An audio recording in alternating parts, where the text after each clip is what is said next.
मौन पर बुद्ध की कहानी। आश्रम के सभी बच्चे जब दूसरे कामों में लगे होते थे तो एक बच्चा एक कोने में बैठा चुपचाप अपने आप में खोया रहता था। वो अक्सर किसी से ज्यादा बात नहीं करता था। आश्रम की सभी जिम्मेदारियां पूरी करने के बाद जहां सभी बच्चे पूरे दिन की घटनाओं की चर्चा करने लगते हैं, वहीं पर वो शांत रहने वाला बच्चा एक बरगद के पेड़ के नीचे बैठकर ध्यान करने लगता। सभी बच्चों को आश्चर्य होता था क्योंकि उसका कोई दोस्त नहीं था। वो अक्सर आश्रम में अकेला ही घूमता रहता था। ये देखकर उसके गुरु को बड़ी प्रसन्नता होती थी। उसे लगता था कि कोई तो है आश्रम में जो मौन यानी कि चुप रहने की ताकत को समझता है, उसके महत्व को समझता है। आश्रम के बारे में जब भी कोई जरूरी निर्णय लेना होता उसकी राय जरूर लिया करते थे, लेकिन यही बात गुरुजी के एक दूसरे शिष्य को बड़ी खटकती थी।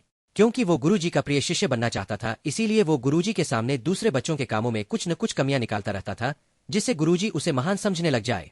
अक्सर वो अपनी जिम्मेदारियां पूरी तरह से निभाने का दिखावा भी करता, चाहे उससे कोई सलाह ना भी मांगे, लेकिन फिर भी वो उन्हें अपनी सलाह देता रहता था। वो बहुत ही बातूनी शिष्य था और आश्रम के दूसरे सभी बच्चों में बहुत प्रसिद्ध भी था, क्योंकि वो सबसे हंसी मजाक करता रहता था, उनसे दिन भर बातें करता रहता था, इसीलिए उसकी सबसे दोस्ती हो गई थी। लेकिन जब आश्रम के गुरु उसकी राय ना लेकर दूसरे बच्चे की राय लेते थे तो ये बात उसे बड़ी खटकती थी। उसे ये लगता था कि वो उस दूसरे बच्चे से ज्यादा बुद्धिमान है, लेकिन गुरुजी फिर भी उसकी तरफदारी करते हैं। ऐसा नहीं था कि गुरुजी को बातूनी शिष्य के स्वभाव के बारे में पता नहीं था, लेकिन गुरुजी उसे अपने तरीके से सीख देना चाहते थे ताकि उसकी ज्यादा बोलने की आदत, दिखावा करने की आदत, दूसरों में कमियां निकालने की आदत हमेशा हमेशा के लिए खत्म हो जाए और वो मौन रहकर ध्यान की गहराइयों को छुपाए। असल में हर सच्चे गुरु की यही इच्छा होती है। वो किसी तरीके से उस बातूनी शिष्य को एहसास कराना चाहते थे कि चुप रहने से ही उसे असीम सत्य को जाना जा सकता है। उस विराट का एहसास चुप होकर ही किया जा सकता है। एक दिन गुरुजी को एक तरीका सूझा। उन्होंने आश्रम के सभी बच्चों को अपने पास बुलाया और कहा कि मैं तुम सभी को दो दो हिस्सों में बांटकर अलग अलग गांवों में भिक्षा मांगने के लिए भेज रहा हूं, और जो भी दो बच्चे सबसे ज्यादा भिक्षा मांगकर लाएंगे उन दोनों को आश्रम की सभी जिम्मेदारियां निभाने का मौका दिया जाएगा। अपनी बात जारी रखते हुए गुरुजी ने बताया कि भिक्षा मांगने से हमारा अहंकार खत्म होता है, इसीलिए हर शिष्य पूरे मन से भिक्षा मांगे। कोई भी इस काम को औपचारिकता में ना ले, वरना तो वो अपने जीवन का बहुत बड़ा ज्ञान खो देंगे। आश्रम के गुरुजी ने जानबूझकर बातूनी शिष्य और चुप रहने वाले शिष्य की जोड़ी बना दी।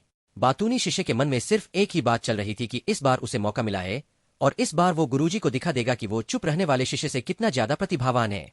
दोनों शिष्यों ने आपस में अपनी सहमति से निर्णय लिया कि दोनों गांव के अलग अलग जगह से भिक्षा मांगना शुरू करेंगे, ताकि भिक्षा मांगने का काम जल्दी खत्म किया जा सके। चुप रहने वाला शिष्य हर द्वार पर जाकर अपने हाथ जोड़कर अपना भिक्षा का पात्र उनके सामने कर देता। उसके चेहरे पर एक सादगी और उसकी आंखों में एक एकांत होता था, जिससे भिक्षा देने वाले उसे भिक्षा देकर अपने आप को अनुग्रहित समझते थे। वहीं पर दूसरा बातूनी शिष्य हर द्वार पर जाकर उनको कुछ ना कुछ ज्ञान देने लगता था, जिससे ज्यादातर लोग उसे बिना भिक्षा दिए ही लौटा देते थे।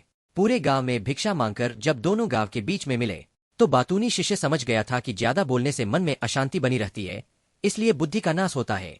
फिर दोनों शिष्य गुरुजी के पास आकर बोले, मैं आपके दिए उपदेश समझ गया हूँ कि मौन धारण करने से ही मनुष्य अपने आप को सही से समझ सकता है, इसलिए मैं आज से ज्यादा बोलने से परहेज करूंगा।